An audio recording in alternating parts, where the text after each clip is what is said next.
Hello, my friends. Well, this is a bittersweet episode to record because this is the last episode of Wholesome TV Picks. When I announced that this show was ending, I promised an episode to explain the why behind the decision.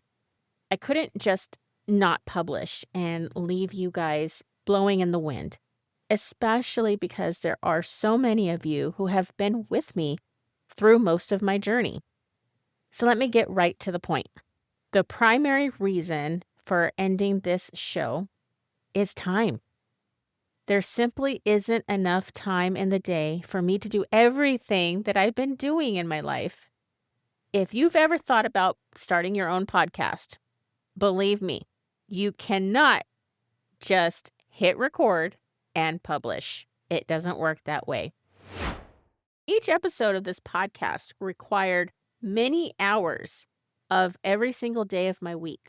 As a homeschool mom of three, a high schooler, a middle schooler, and an elementary school student, this was very difficult for me to do.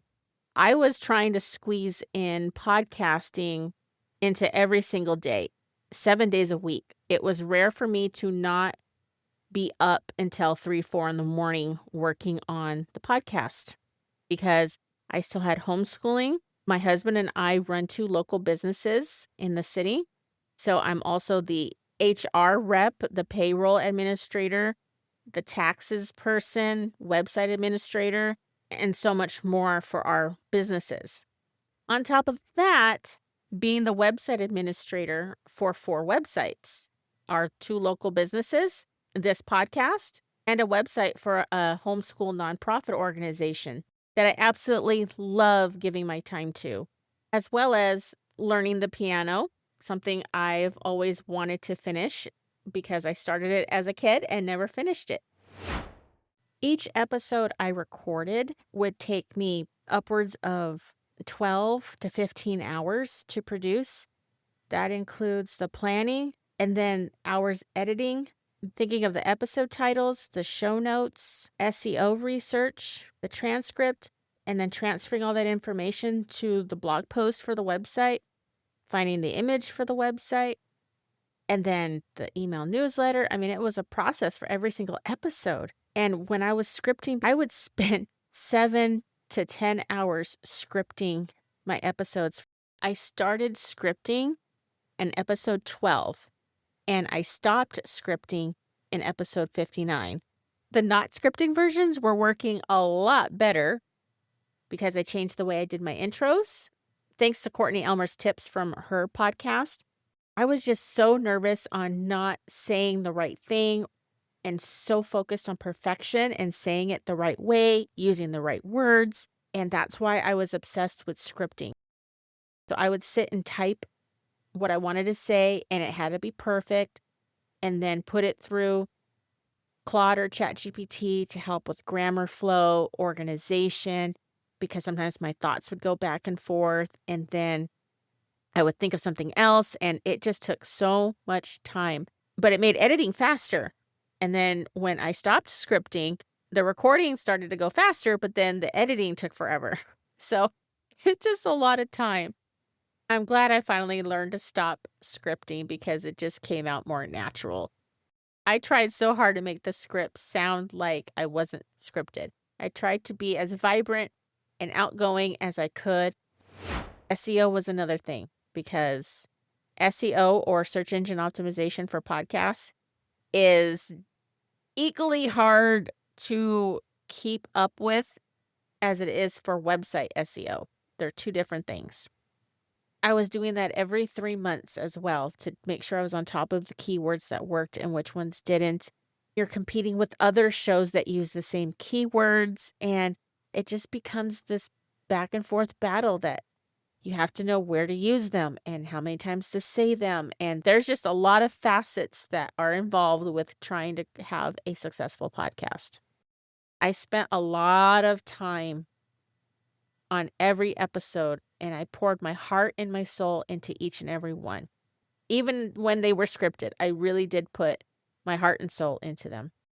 We also have pets, a dog, a cat, chickens, and just added 2 new chicks to the bunch.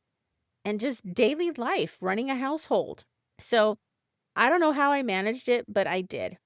And all of this doesn't even include the massive amount of hours I've spent watching YouTube tutorials on podcasting, listening to other podcasts on marketing and how to podcast, as well as listening to other podcasters in the RSS.com space, my hosting provider, to give feedback and reviews, trying to support each other.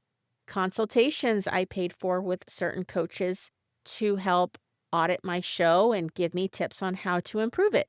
Engaging with other podcasters to do promo swaps in hopes of helping it grow this show.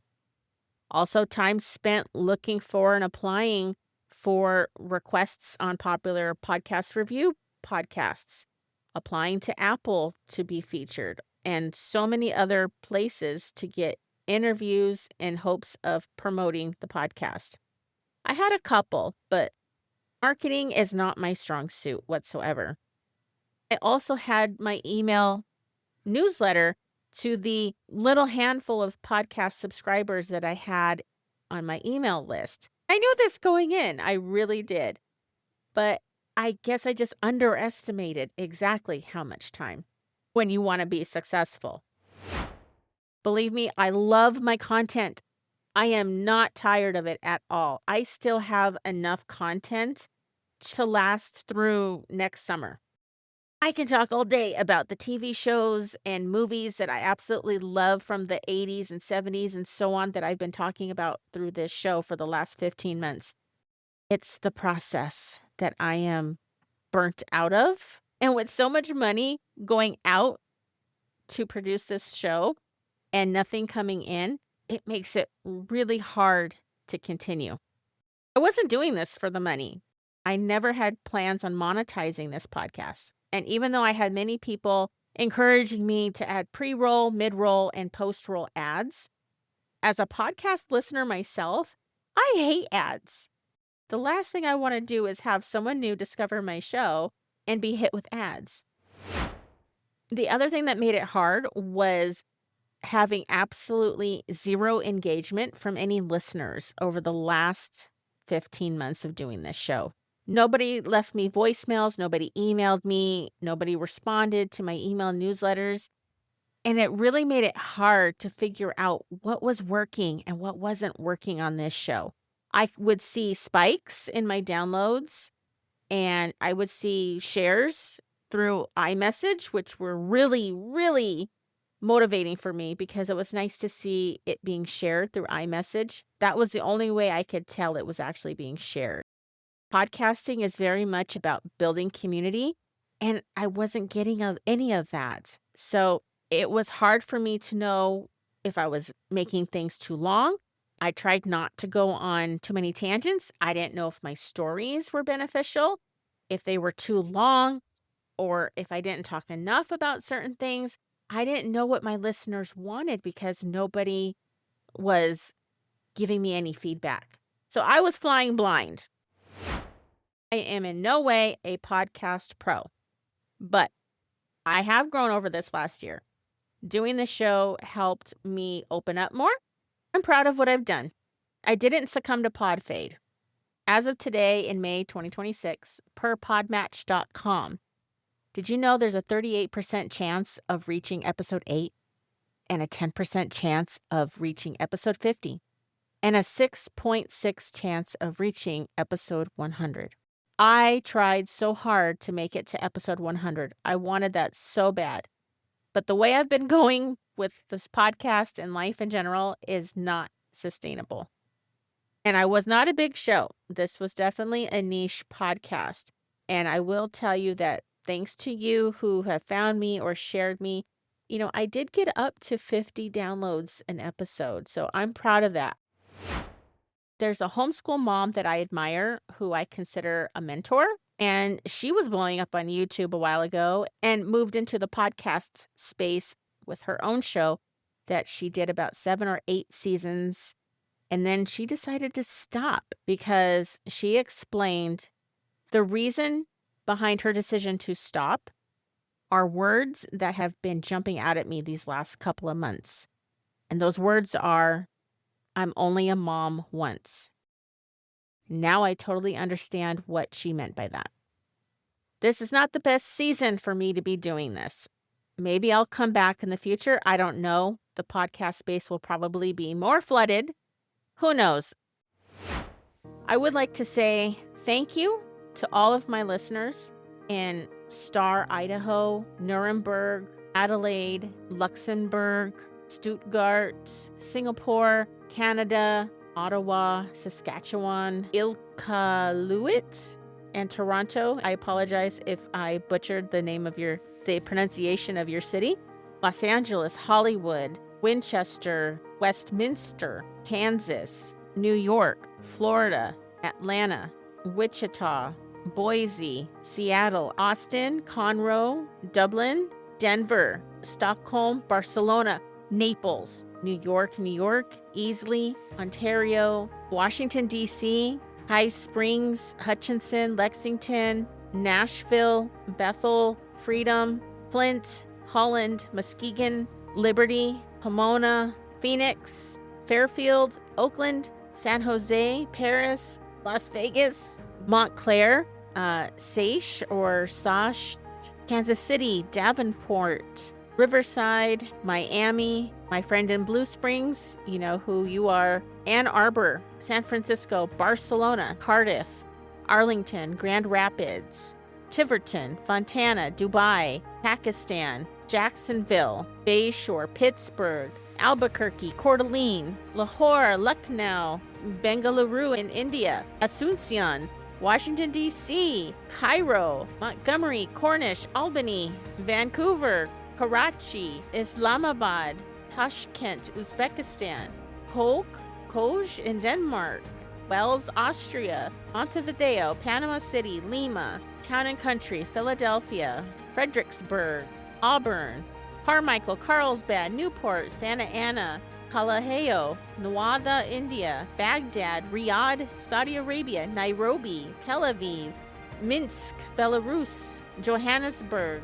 And I feel so bad about ending this show when I see somebody from Sydney that found me recently in the last week or two and downloaded a lot of episodes.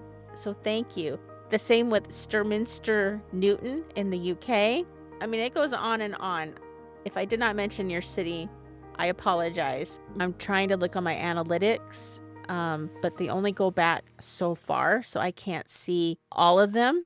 I know so many of you have been with me for the long haul, and I really, really, really thank you for allowing me to be part of your life for 10 minutes every week. I really hope my show has brought some joy and laughter and bonding time back into your family life. And I really hope to hear from one of you, all of you, via email. You can visit my website or just shoot me an email at jennifer@wholesometvpicks.com. I would really love to hear from you. So again, thank you from the bottom of my heart for trusting me, listening to me. If you've shared my show, thank you for that as well. I really appreciate you, every single one of you. Before I go, I want to encourage you to try podcasting yourself if you feel that it's been something you've been wanting to do and you have the time and the commitment to do it. I highly recommend rss.com as a hosting provider. And I highly, highly recommend following podcast shows/coaches to learn from and to do your research before you even hit record on the first episode. That is Dave Jackson at the School of Podcasting, as well as Courtney Elmer's podcast, Insider Secrets to a Top 100 Podcast. She is phenomenal and gives so much free advice, tips, templates, and so much more. And I highly recommend her podcast SEO course. Dave Jackson also gives some free stuff if you sign up for a free account on Dave's website, theschoolofpodcasting.com. I'll leave all the links to these resources in the show notes.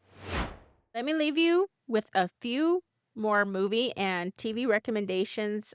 Some great dog movies are Disney's Benji the Hunted, Old Yeller, Universal's Beethoven and Beethoven Second, and with the upcoming release of yet another remake of He-Man coming in July, do not bother with that. Just from looking at the preview, it looks ridiculous. So hit up Tubi TV for Masters of the Universe from the 1980s that stars Dolph Lundgren and Chelsea Field and Frank Langella. It Takes Two is another great family movie starring the Olsen twins, Mary-Kate and Ashley from Full House, as well as a fabulous, heart-wrenching true story that's for free on YouTube called The Brooke Ellison Story. It's a made-for-TV movie that was directed by Christopher Reeve, who was a quadriplegic at the time and still directed this wonderful movie about the real-life story of Brooke Ellison, who recently died in 2024. Her parents were phenomenal, especially her mother. One final one, a beautiful movie similar to Door to Door, another movie that I covered in the show, is I Am Sam with Michelle Pfeiffer and Sean Penn. There's a couple cuss words in it, but it's a wonderful movie about mentally handicapped individuals and their capacity to love. It's a wonderful teaching tool that I've used with my own kids to teach them how not to judge other people just because they look different. TV shows include Family Matters, The Fresh Prince of Bel-Air, Dennis the Menace, Inspector Gadget, and if you need any more suggestions or have questions about any of these picks, shoot me an email. I'm not disappearing off the internet. WholesomeTVPicks.com will still be live, and I may decide to post something here or there on it. You can still reach me by email at WholesomeTVPicks.com as well. That brings us to the end of our time together. I wish you nothing but the best in life and with your family, and I hope my show has helped give you some guidance as to the decades, actors, and themes that will help you find good family television and family-friendly movies from here on. Remember, your values matter and your TV should too. Good luck to you and your family. Take care.